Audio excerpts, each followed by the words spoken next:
नमस्कार मित्रांनो, स्वागत आहे तुमचं जॉब गुरु या आपल्या यूट्यूब चॅनलवर. मित्रांनो, हायकोर्ट ऑफ बॉम्बे अंतर्गत विविध जिल्ह्यांमधील जिल्हा न्यायालयामध्ये सिपाई हमाल, कनिष्ठ लिपिक, लघुलेखक श्रेणी 3 अशा विविध पदांची मेगा भरतीची जाहिरात प्रसिद्ध झाली होती. तर यामध्ये मित्रांनो सिपाई हमाल, कनिष्ठ लिपिक या पदांच्या परीक्षाही झालेल्या आहेत. पहिले आन्सर की देखील आलेले, दुसऱ्या आन्सर कीची तुम्ही वाट पाहून आहात, त्याबद्दल मित्रांनो आपण बोलणार आहोत. त्यासाठी हा व्हिडिओ शेवटपर्यंत पाहत राहा, कारण की बरेच विद्यार्थी कमेंट करून विचारत आहेत की सर दुसरी आन्सर की कधी प्रसिद्ध होईल आणि जिल्हा न्यायालयाची जाहिरात येत आहे. त्याचबरोबर मित्रांनो राहिलेल्या पेंडिंग परीक्षा देखील होत आहेत हायकोर्ट ऑफ बॉम्बे मार्फत. तर जी सेकंड आन्सर की आहे ती का प्रसिद्ध होत नाही आहे, तर त्याबद्दलच आपण माहिती घेणार आहोत मित्रांनो. तर बघा, अधिकृत कुठलेही अपडेट अजूनपर्यंत तरी आलेलं नाही, म्हणजे सेकंड आन्सर की तुमची अजून कुठलीही आलेली नाही मित्रांनो. ठीक आहे, आन्सर की कधी येईल त्याची माहिती आपण या व्हिडिओमध्ये पाहणार आहोत. त्याचबरोबर मित्रांनो आत्तापर्यंत जेवढे पण मित्रांनो TCSने परीक्षा घेतलेल्या आहेत किंवा IBPSने घेतलेले आहेत, त्यांच्या आन्सर कीसाठी मित्रांनो एवढा वेळ कधीच लागलेला नव्हता. लवकरात लवकर आन्सर की प्रसिद्ध होऊन नॉर्मलायझेशनचे देखील प्रसिद्ध झालं. जसं की मित्रांनो आरोग्य विभागाचं माहीत असेल आपल्याला, पहिली आन्सर की आली की सेकंड आन्सर की देखील लवकरच आली, रिझल्ट देखील लवकर लावले, फटाफट कामं झालेली आहेत. परंतु मित्रांनो ही जी पदभरती आहे, कोर्ट पदभरती जी आहे डिस्ट्रिक्ट न्यायालयाची मित्रांनो, याच्यासाठी खूप वेळ होत आहे. त्यासाठी तुम्हाला सर्वात अगोदर मित्रांनो काय करायचं आहे, जी मित्रांनो TCSची या ठिकाणी ही साईट आहे, तुम्हाला याची लिंक डिस्क्रिप्शन बॉक्समध्ये देतोय किंवा मित्रांनो टेलिग्राम चॅनलवरती. इथं आल्यानंतर मित्रांनो तुम्हाला हेल्प डेस्कवरती सर्वांनी कॉल करून माहिती घ्यायची आहे की कधीपर्यंत या ठिकाणी आन्सर की लागू शकते, काय प्रोसेस चालू आहे त्याच्याबद्दल. कारण की आपण फॉर्म भरलेले आहेत, परीक्षा दिलेली आहेत, पुढची प्रोसेस या ठिकाणी कधीपर्यंत होऊ शकते ती या नंबरवरती कॉल करून सर्वांनी माहिती घ्यायची. मीही कॉल करण्याचा प्रयत्न करतोय. मंडे टू सॅटर्डे मित्रांनो हा नंबर चालू असतो, याच्यावरती सर्वांनी माहिती घ्या. त्याचबरोबर कमेंट बॉक्समध्ये सांगा मित्रांनो काय माहिती भेटली असेल तर नंबरवरती कॉल केल्यानंतर, जेणेकरून सर्व विद्यार्थ्यांना समजेल. कारण की ही जी प्रोसेस आहे मित्रांनो आत्तापर्यंत TCSकडेच आहे. कारण की तुमची जी पहिली आन्सर की मित्रांनो प्रसिद्ध झालेली आहे, त्याच्यानंतर ज्याच्यावरती ऑब्जेक्शन आलेले ते ऑब्जेक्शनचं काम TCSकडे असं आहे. दुसरी आन्सर की तुमच्या TCSच्या लॉग इन IDमध्येच मित्रांनो प्रसिद्ध होणार आहे आणि नॉर्मलायझेशन देखील TCS करणार आहे. मग पुढची प्रोसेस जी मित्रांनो स्वच्छता चाचणी असेल किंवा टायपिंग टेस्ट असेल किंवा इतर जी पुढची प्रोसेस आहे मित्रांनो मुलाखत वगैरे, ती सर्व मग प्रत्येक जिल्हा न्यायालय जी आहे ती करणार आहे. तर बघा मित्रांनो जाहिरात प्रसिद्ध झालेली होती, त्याच्यानंतर पुढची प्रोसेससाठी मित्रांनो या ठिकाणी आपण जर बघितलं तर तुमच्या परीक्षा ज्या आहेत 5, 7, 8, 12 आणि 14 फेब्रुवारी 2024 रोजी पार पडल्या. त्याच्यानंतर मित्रांनो लगेच 15च दिवसांनी पहिले आन्सर की म्हणजे 2 मार्चला मित्रांनो पहिली आन्सर की तुमची प्रसिद्ध झाली. पहा, 15 दिवसानंतरच फर्स्ट आन्सर की तुमची आलेली आहे.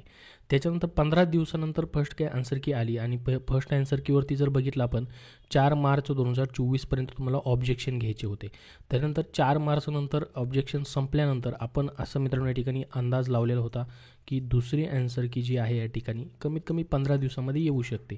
ऑब्जेक्शनवरती सर्व मित्रांनो जे पण त्यांची तज्ज्ञ कमिटी आहे त्याच्यावरती ऑब्जेक्शनवरती काम करेल आणि 15 दिवसामध्ये मार्च एंडिंगपर्यंत मित्रांनो आन्सर की येईल असं आपण या ठिकाणी बोललेलो होतो. परंतु तोही अंदाज या ठिकाणी फेल ठरला, आन्सर की आली नाही.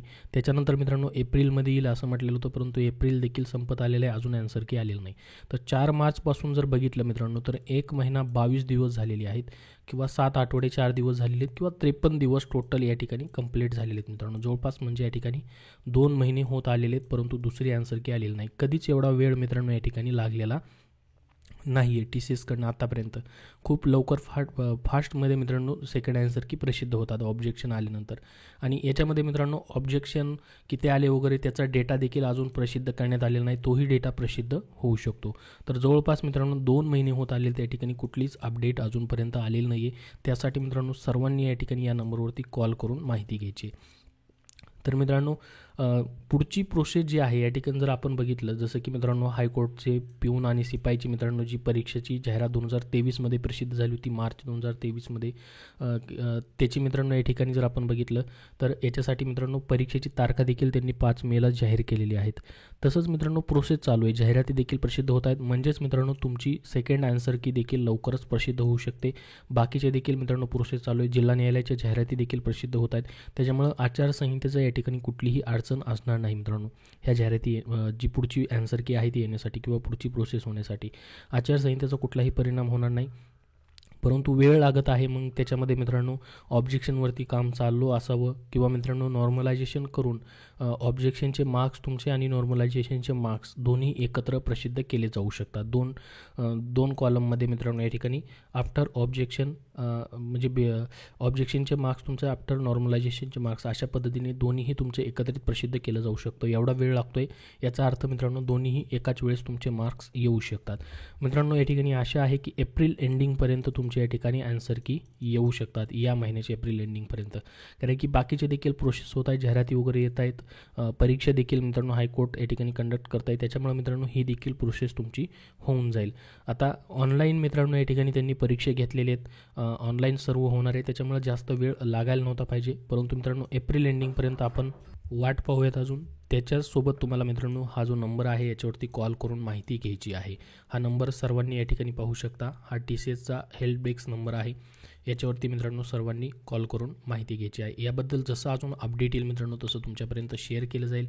लॉग इन करून देखील या ठिकाणी चेक केल्यानंतर अशाच पद्धतीने मित्रांनो जी या ठिकाणी साईट बंद आहे याचा एरर येतो आहे, म्हणजेच अजूनपर्यंत साईट देखील चालू झालेली नाही. एकदा साईट चालू झाली की मग तुमची आन्सर की आली म्हणून समजायची. तर लॉग इन झाल्यानंतर तर तुमचं या ठिकाणी नॉर्मलायझेशन वगैरे देखील होणार आहे. त्याची ऑलरेडीच त्यांनी या ठिकाणी सूचना देखील दिलेली, हे जे सूत्र आहे त्यानुसार.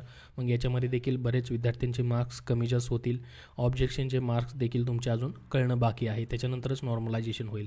किंवा दोन्ही मित्रांनो या ठिकाणी ऑब्जेक्शनचे मार्क्स आणि नॉर्मलायझेशनचे मार्क्स अशा पद्धतीने एकत्र देखील प्रसिद्ध केले जाऊ शकतात. तर एप्रिल एंडिंगपर्यंत मित्रांनो जर काही अपडेट आलं तर तुमच्यापर्यंत नक्की शेअर केलं जाईल. मेमध्ये देखील मित्रांनो येऊ शकतं किंवा एप्रिलमध्येही येऊ शकतं, परंतु आता जास्त वेळ लागणार नाही. कारण की ऑलरेडी मित्रांनो 1 महिना 22 दिवस या ठिकाणी झालेले आहेत. जवळपास 53 दिवस टोटल मित्रांनो या ठिकाणी कंप्लीट झालेले आहेत. फर्स्ट आन्सर कीवरती ऑब्जेक्शन घेऊन तर जवळपास 53 दिवस या ठिकाणी कंप्लीट झालेले आहेत. त्याच्यामुळे मित्रांनो ह्या महिन्याच्या एंडिंगपर्यंत देखील तुमची जी पण सेकंड आन्सर की आहे ती येण्याची शक्यता आहे. का शक्यता आहे? कारण की मित्रांनो ऑलरेडी खूप दिवस झालेले आहेत, त्याच्यामुळे मी तुम्हाला सांगतो आहे. परंतु येईलच असं नाही मित्रांनो, कारण की काय प्रोसेस चालू आहे ती आपल्याला अद्यापपर्यंत कुठलंही अपडेट भेटलेलं नाही मित्रांनो. ऑब्जेक्शन कंप्लीट झालेली आहेत की नाही, ऑब्जेक्शनवरती प्रोसेस वगैरे त्याबद्दल अपडेट नाही आहे. त्यासाठी मित्रांनो सर्वांनी या ठिकाणी कॉल करा, जेणेकरून मित्रांनो जी माहिती भेटेल ती कमेंटमध्ये सांगा, सर्व विद्यार्थ्यांना समजेल. याच्यावरती अजून तुमचे काही प्रश्न असतील तर कमेंट बॉक्समध्ये कमेंट करून विचारा. हा व्हिडिओ नक्की लाईक करा व शेअर करा आणि चॅनलला सबस्क्राईब करून ठेवा पुढील अपडेटसाठी. धन्यवाद.